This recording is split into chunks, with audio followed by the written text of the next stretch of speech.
He's still on his phone. Look at it.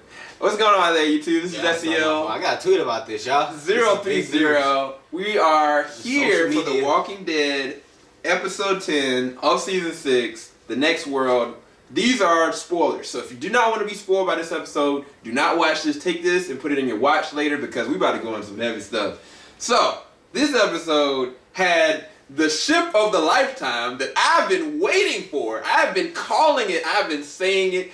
Michonne and Rick got busy. They got busy. I mean, well, it was a beautiful moment because the beginning of the episode threw me off. I was like, yo, why is she on bathrobe? Like, she's in the bathrobe, her hair is done up, and she's kind of like conversing with Carl, like that's her son, which he already is. You know, she's taking care of the baby already.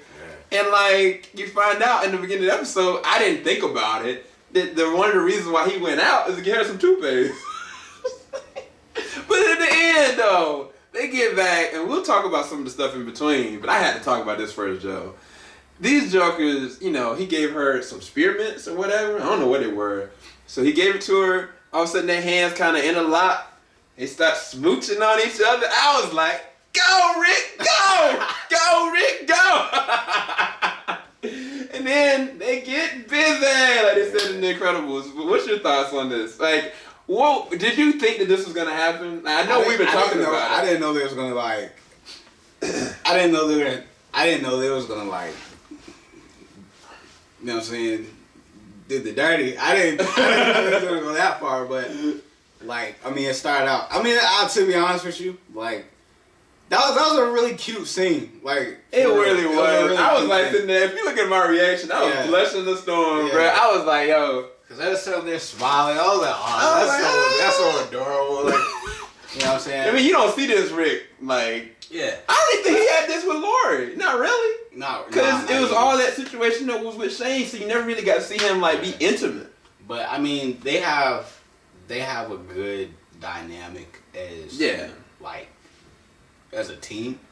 So I think they make sense. No, yeah, I've been called that. So, I've been wanting that for a long time. Oh yeah, definitely. Shoot. Definitely. But after that, they wake up butt naked. Yeah. And like to Rick's name being called, he took out his pistol. She had her sword. They naked. Yeah. And then old dude who is Paul Monroe, he is Jesus. That's what his name is. His code name. I'm just gonna call him Paul Monroe because I think that's really blasphemous, personally. But I remember him from the comic books, Joe. The dude is a tactician. He's really skilled at hand-to-hand combat, as well as like he has this group called the Hilltop. If y'all don't know the comics, definitely go and check it out. And I had thought that everything that was happening was all really a ploy and a test. Like from when they found the actual van, from when he kind of like was on top of the freaking truck. It was like Houdini. Yeah. I was like, cause like Ricky got buck at him, he got, man, get off me, Rick. And then Daryl bum rushed him, he got pushed in, squished his little soda. But I don't know, what did you think of his character in this episode? I mean, his character, like when I first seen him, like I knew this is something like wrong with this guy. So I was like, why is he, you know what I'm saying? He's running from zombies, so he claimed, but he had a mask on, you know? Mm-hmm. And he was like asking him questions, and I was like, why is he got a mask on? Mm-hmm. So based off that, I was like, this guy is shifty. And not only that, but he ran back in the direction where these zombies were coming. Exactly. So I was like, this guy is not for real. Yeah, it's something else going on with him. So I mean, the guy was just kind of shifty at first, but then I seen him like actually take their van and just like run. And then like after that point, the whole thing was like kind of like a cat and mouse kind of thing. And this dude was freaking relentless. Like they ended up strapping him down and tying him up outside the truck, and they left him. And the next scene, you see the dude, they hear something on the roof, and they're like, this dude's on the roof. And he's still tied up. I don't know how he got, no one knows how he got on the roof. But the dude's just like a straight Houdini, right? Oh, no, let me even backtrack, right? So when they try to get the truck back, so they get in like this little scuffle, this little fist fight, and the dude is like giving them the work. this dude got some hands, and I was like, dang, this dude's good.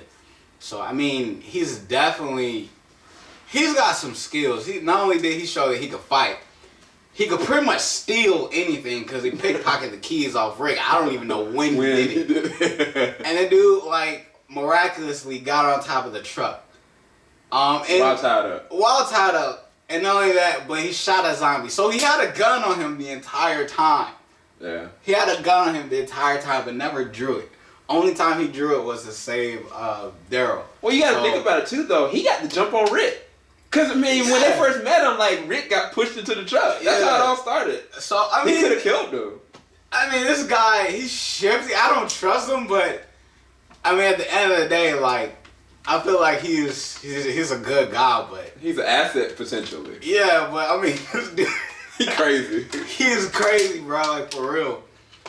Yeah, so I was just like, wow. So I thought that was a really good addition. And then any other thing that was besides that was really Carl and trying to break down his psychosis of is he or isn't he. I think that I was worried that he was kind of going down this road like the governor and like especially where he was interacting with Enid.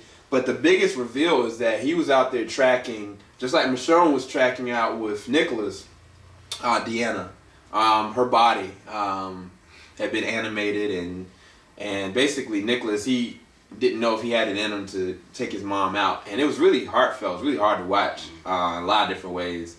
But he was able to do it. But then Carl, Michonne asked him, was like, why did you not kill her? Like, you only had one option. He's like, nah, I would do this for you. Like, you are my family. I was like, ah. And it's like, you're looking at this, right? And you're like, okay, is Robert Kirkman setting us up? Like, we getting the family. We getting the baby. We got Rick. We got Carl. Even Carl ain't got one eye. You know, Michonne half crazy. I mean, you got a family. So it's like, I worry now that they might try to break this family up.